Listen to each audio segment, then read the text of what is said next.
Good evening. Certainly good to see everybody this evening. See all your smiling faces. We are in Acts and chapter 4.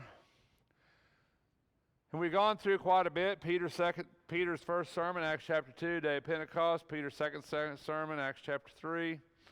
And now that he's done that, and the Sadducees and Pharisees are threatened by that, by what he's doing, the idea of Jesus, the idea of the resurrection of the dead.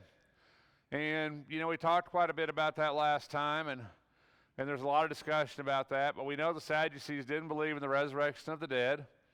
And, we don't know if that's just a physical resurrection, which is, I'm sure it is.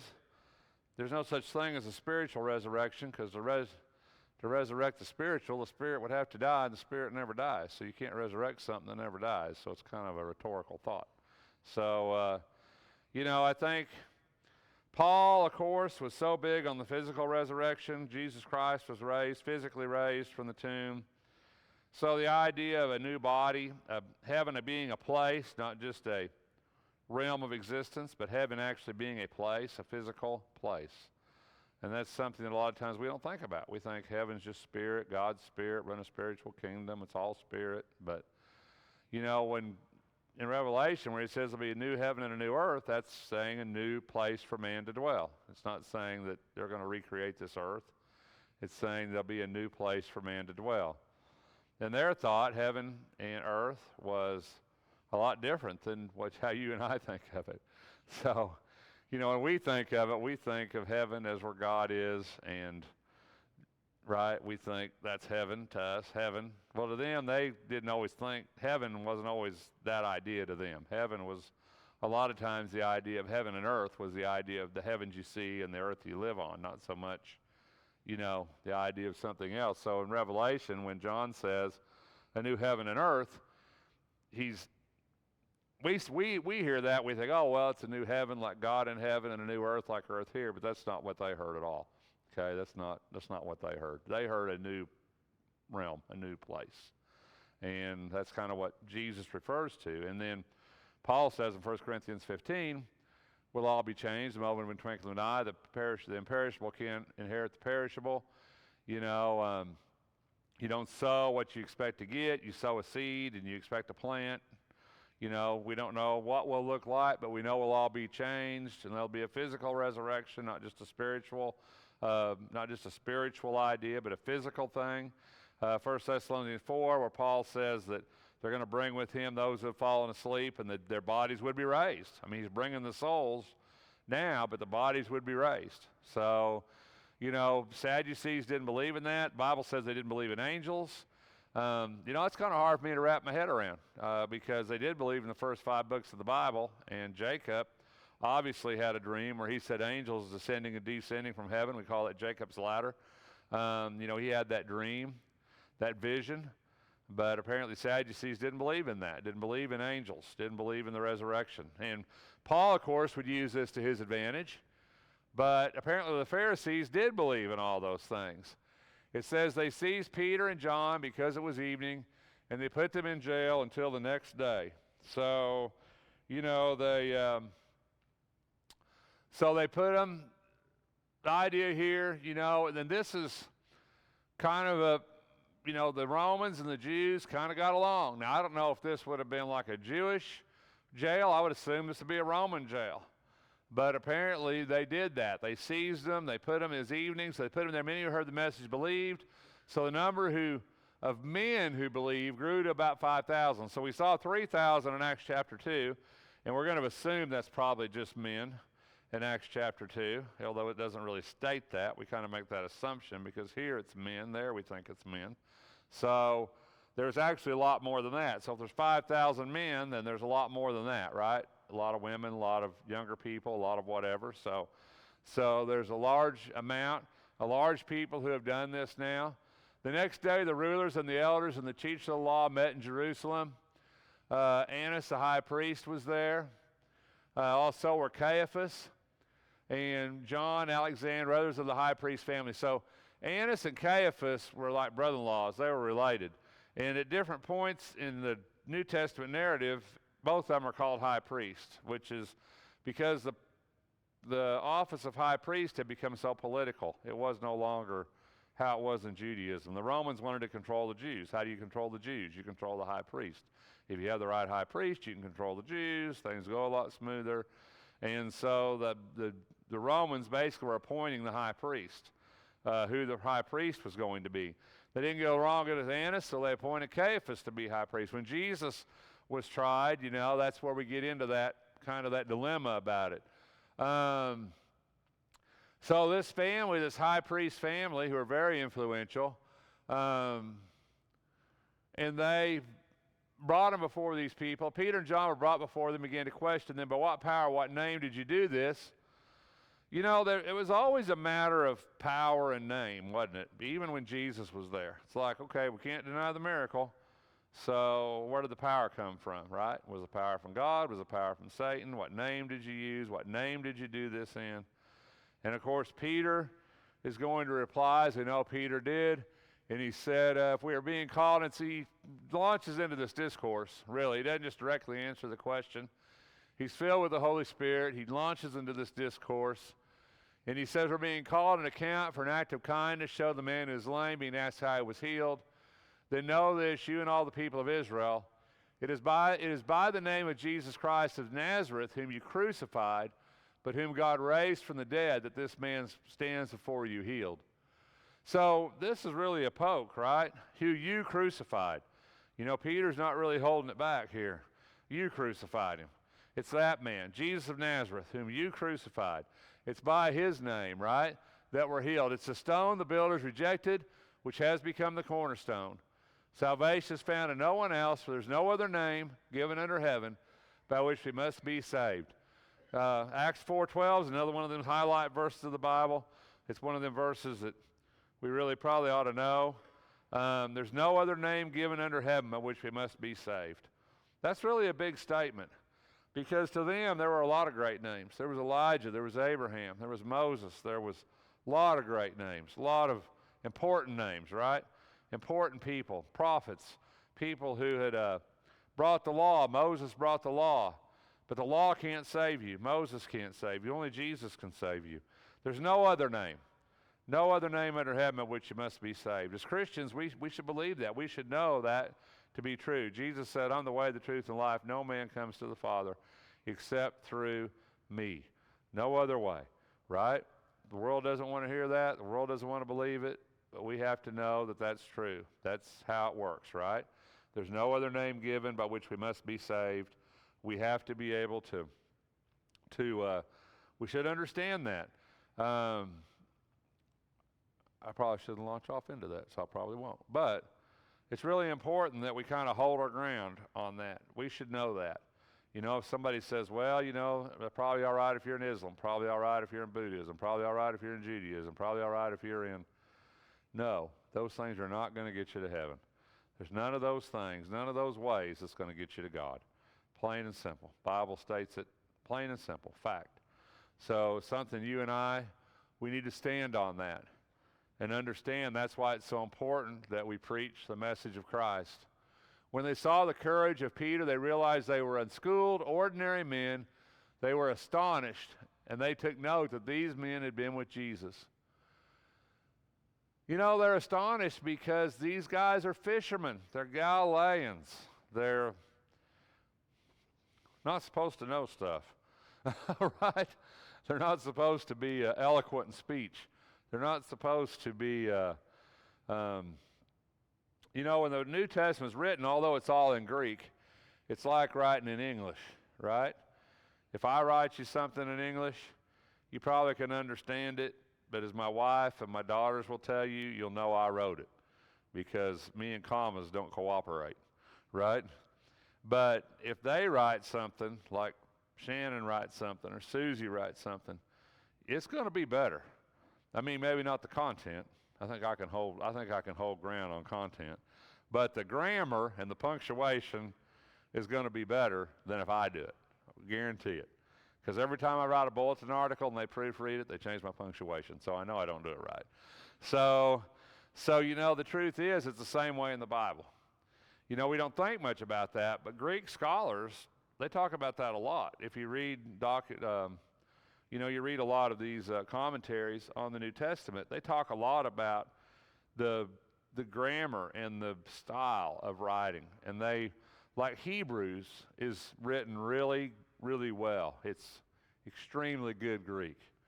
And, like Peter, not so much, Paul, a little better for the most part.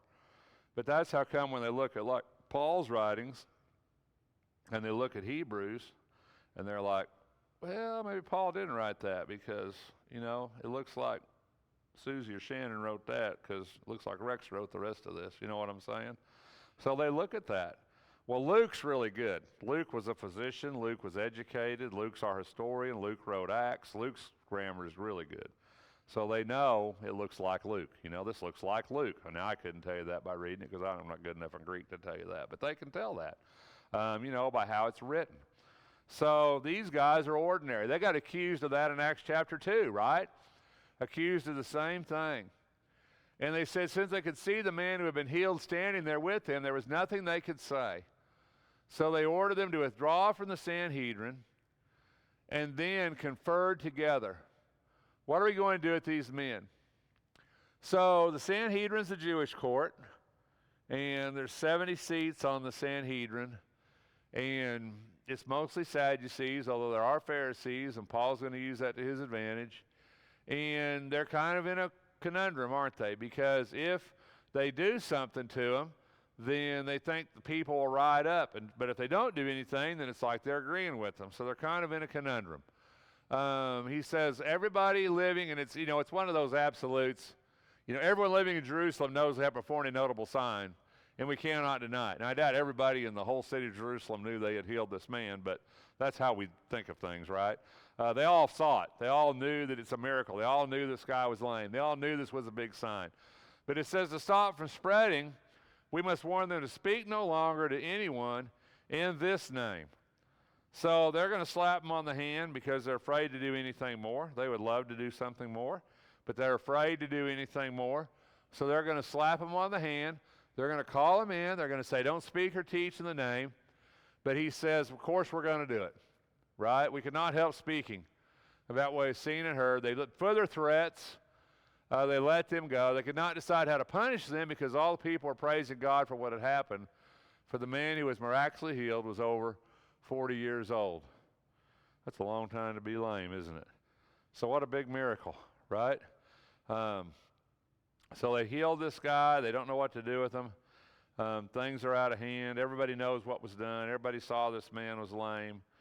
Don't do it in this name anymore.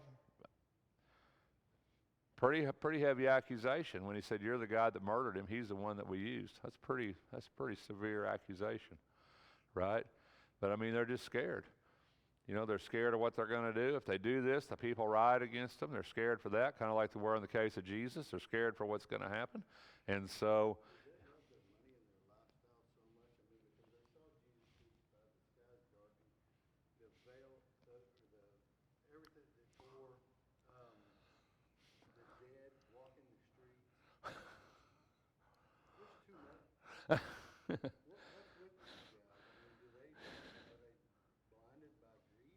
absolutely.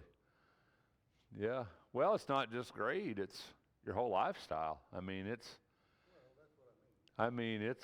basically if you say the temple's a no account and Judaism's a no account, that's entirely who they are. That's like taking your whole identity away from you. Well, they've been looking for something to come. They didn't really like this very well. Yeah, yeah. Why don't people change today?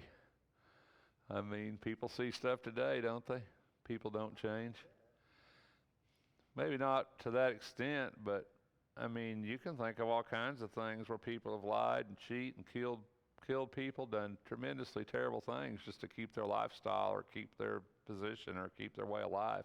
People do it all the time. What defines you as a person?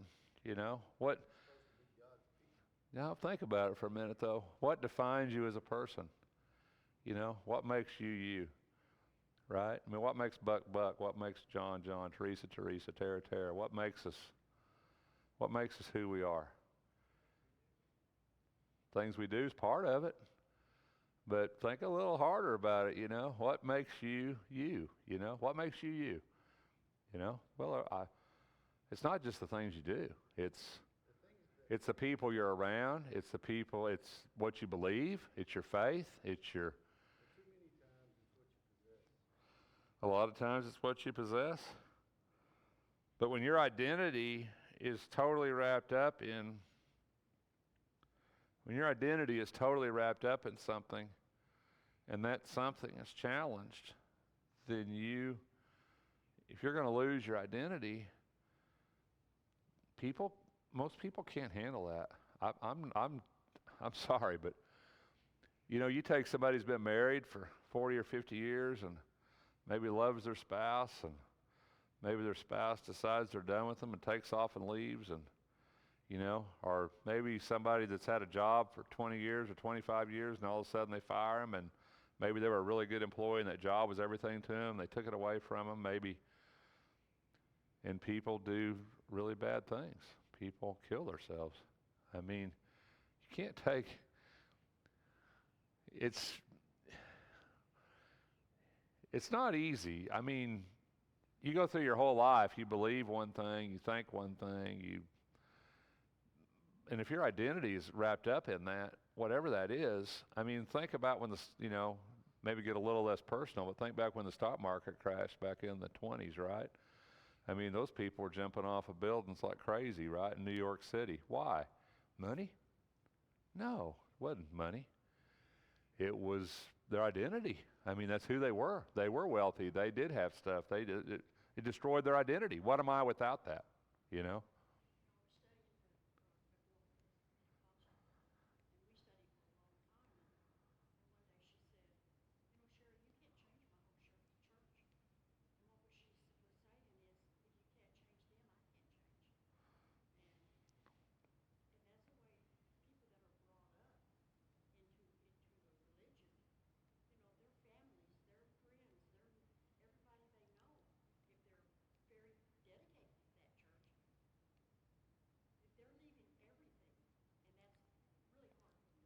Yeah, they'd rather risk their soul than change. I mean, that's just life, because that's just how we are. We get so, right.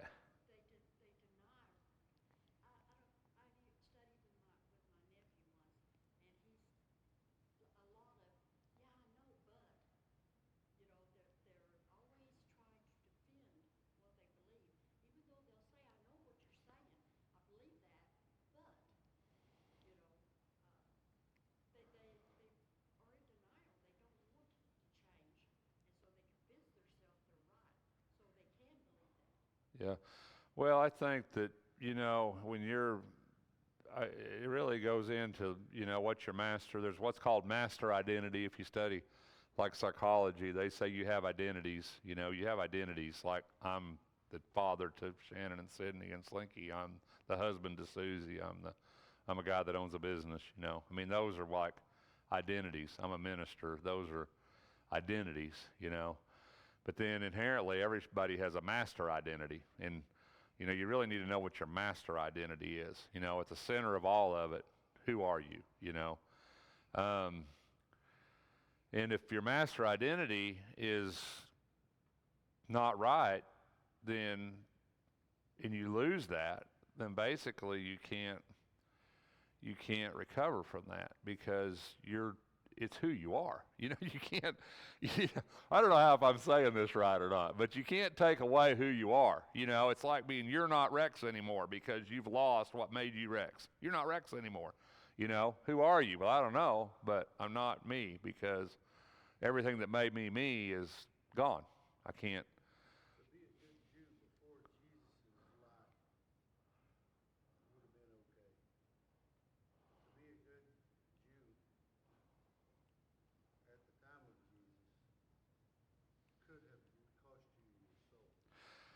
I would contend that if I could prove to you we're totally wrong in here tonight, I mean, beyond a doubt, I could do a miracle, do a sign. I could prove to you that we're wrong. Prove it with infallible proof. Some of you might say, well, I'm done with that. I ain't going to come back here anymore. But I promise you, most of us will be right back here sitting in these pews again the next Sunday, because that's kind of who we are. Yeah.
Even the apostles, even the people who converted to Christianity, that's one thing you see in the first part of Acts, they couldn't give it up. I mean, they were still going to the temple. They were still going to prayer. They were still keeping stuff. I mean, look at Acts. Paul was keeping a Nazirite vow, way up in Acts, way after he converted to Christianity. I mean, you can't just, you can't just. But we know there's nothing else coming. And if anybody comes with some new stuff and says this is from God, we're not supposed to accept that. Yeah. I mean, right? The Bible tells us that. And the other thing is, miracles and signs didn't convert people in the Bible. They never did. I mean, they just didn't. I mean, over and over and over, that never worked. I mean, it just didn't. I mean, I don't know how else to say it. Miracles and signs didn't really convert people. Jesus even says it in John 6. He says, you follow me because you ate the loaves and were filled, but you're not really my disciples, and they left. I mean, the truth is that, I don't know. I mean, I've tried to put myself back here and be like, who would I be? If I was a Jew in the days of Jesus, who would Rex be? Rex would be a Pharisee, no doubt about it. I would be a Pharisee. Would I be a devout Pharisee? Yeah, I think so. I think I would be a devout Pharisee. Would I accept Jesus Christ as the Messiah? I don't know. I really, honest to God, don't know the answer to that question. I just don't know. I don't know if I would or not. I don't know. If my whole family was Jews and I was going to lose my business, if I converted to Christianity and my wife was going to leave me, or my kids were going to disown me because I converted to Christianity, or I was no longer going to be allowed in the temple, I was no longer going to be, I don't know. I can't answer that question. I mean, can you? I don't know that you can honestly answer that question. What would you give up? Because these guys are going to give up everything. They're going to give up their job, their wealth, their position, their title. They're going to give it all up. They're going to walk away and leave it.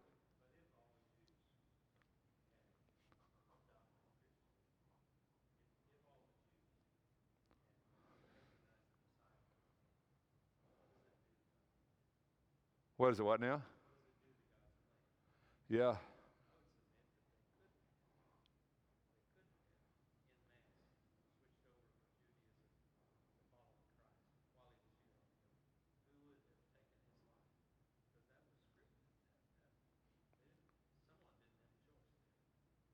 Yeah. I don't know. I think it's tough, physically, mentally, for us. And I think, we go through changes in our life. We do. We go from being young to being married to having kids to a job to not having a job to retirement or whatever to whatever. And over in my life, I see some people adjust, some people don't. Right? I mean, do you agree with me on that? I mean, how many people have you known that had a job for 30 or 40 years and retired and died within 6 months? You know what I'm saying? How many people you know? I know a lot of people have done that. How many people you know have been married for 40 or 50 or 60 years and their spouse dies and within a year they're dead? Right? I mean, the truth is that our identity, whether you know it or not, your identity means a lot to you. It means a lot for you to be you. Whether you believe that or not, it's absolutely true. And what makes you you is not God, not Christ, not maybe a higher goal or a higher meaning or a higher what we call a master identity, if what makes you you is a spouse or a job or children or whatever else it is, money, title, position, wealth, and you lose that, then you lose you. And I guess this is on my mind because I think a lot about that, people taking their own lives and what causes people to do that and what's going on in their mind when they do that. And over and over and over in my mind, because I've known several people in my life, too many, who have taken their own life. I told Susie the other day, I've known way too many people that have taken their own life. And every one of those scenarios I play over and over in my head, it's because they lost themselves along the way somewhere, who they were. You just can't do that. I mean, we are who we are because of something. And if that something is something that can be taken away from us, then can we live without it? I think that's the big question here. Judaism, that's who these guys were. That's what they were. If you take that away from the high priest and you say, guess what, high priest? There's no more Judaism, no more temple, no more sacrifice, no more robes, no more title, no more office, no more anything. Could the high priest, could he live with that? And the answer to that question, I say, is absolutely not.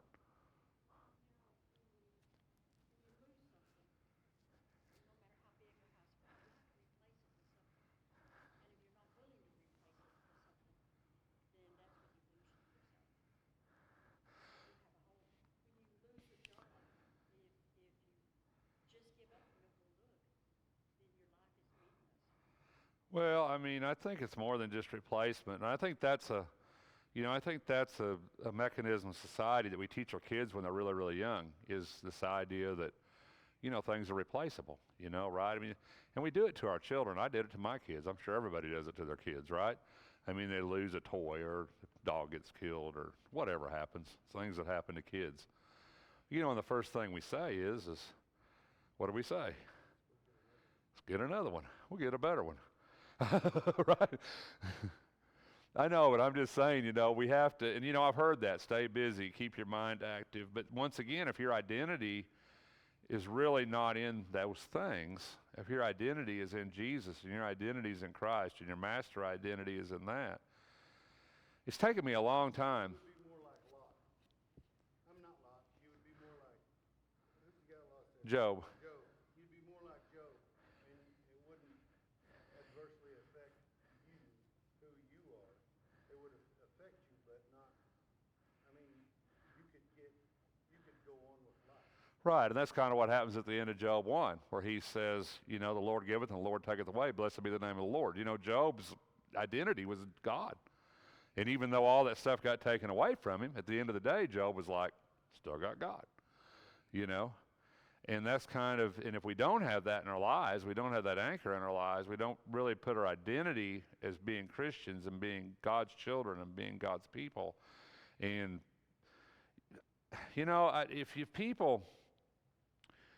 if the world gets to you, which it can, and that does to me sometimes, and people say things happen, and one thing that about several years ago, I was doing this identity thing, and I was really studying that, and I was asking myself, who am I, when people say something hurtful to you, or maybe people don't agree with you, or maybe people, whatever, argue with you, or whatever they do. And I'm like, why does that bother me so bad, right? Why does that bother me so bad, And I think it bothered me because part of my identity was I wanted to be liked.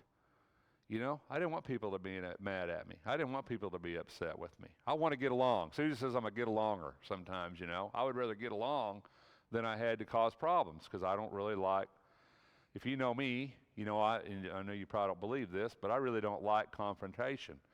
And generally when I do get confrontational, I go overboard.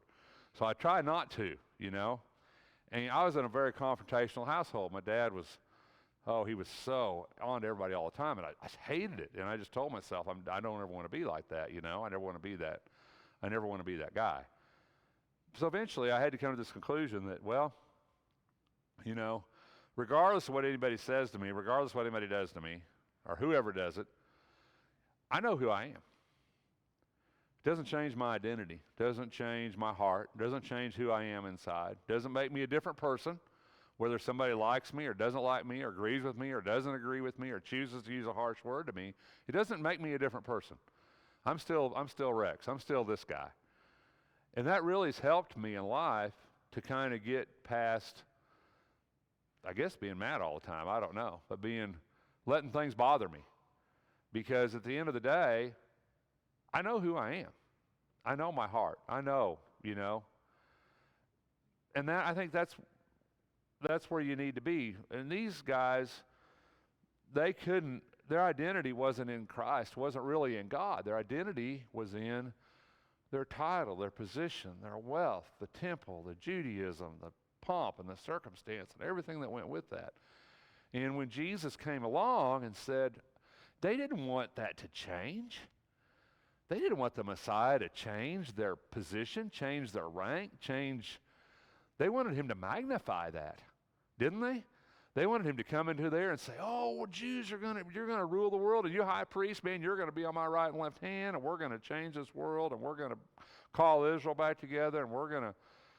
They expected to be lifted up into this organization, to be at the top of the organization. And when Jesus come along, what did he do? He went to Galilee, he got fishermen that were unlearned and uneducated.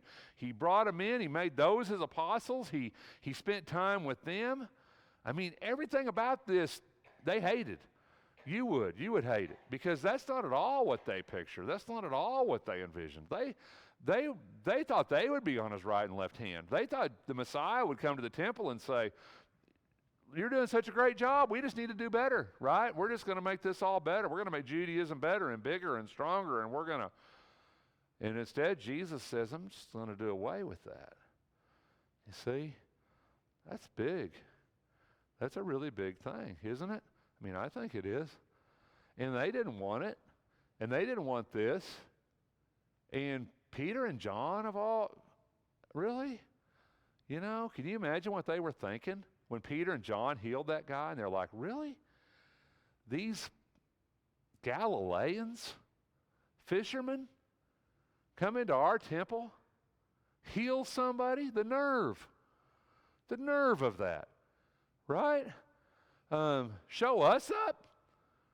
We're the educated ones, right? We're the smart ones. We're the important ones.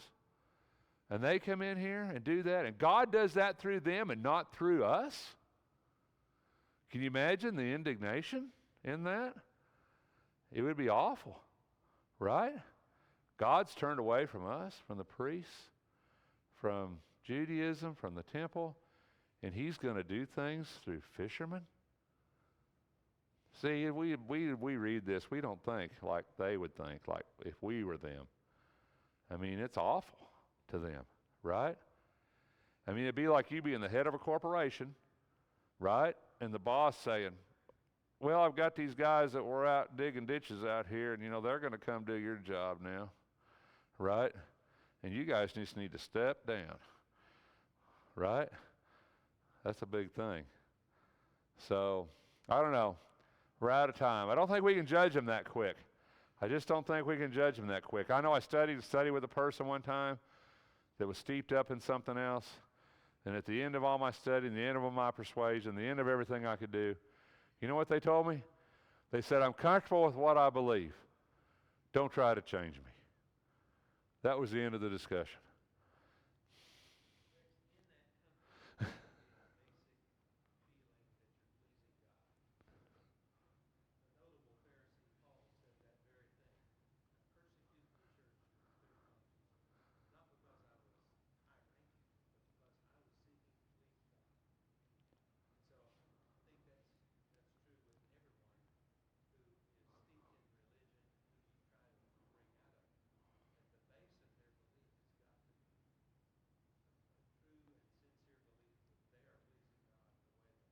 Right.